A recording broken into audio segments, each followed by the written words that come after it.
Halo, assalamualaikum. Waalaikumsalam warahmatullahi wabarakatuh. Akkam nagaya abba fayyuma. Nagaa maaltu jira miti. Maaltu maal ta'e hoo? Ifaan nurraa bade zamana kana ilma kiyya. Ifa yoom isinirraa bade immoo ifaan? Ji'a sadi gahe amma. Ji'a sadii. Kam ammoo ifaan ji'a sadi guutuu badee turu kun?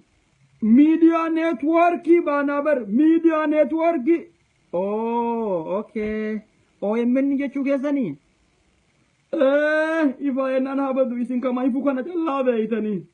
Ambar ifa ji'a sadi jennaan kun ifaan ji'a sadi turu akkam jedheeti bar. Beeytaa ilma kiyya nu agartee ummata keenya agartee ifaan keenya beeytaa miidiyaa neetwoorkii kana ilma kiyya. Yaa dhugaa akkas. Dhugaa jettanii dhugaa.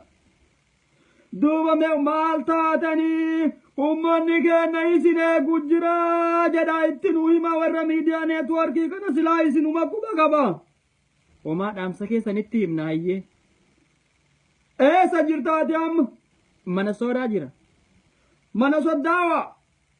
Lakke. Minisoodaa jedhe minisoodaa jechuun bakka jiru baanaa barabbaa.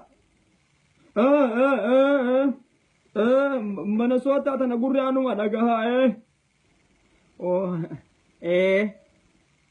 Dheengadda Waashington deemna naan jennaan bar. Nagaumaan deemtanii Waashington.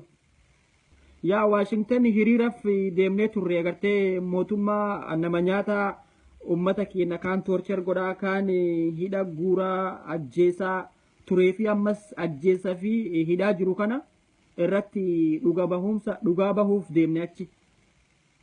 Ilma kiyya kana agartee rabbuu duruu dhugaa hin rabbahe.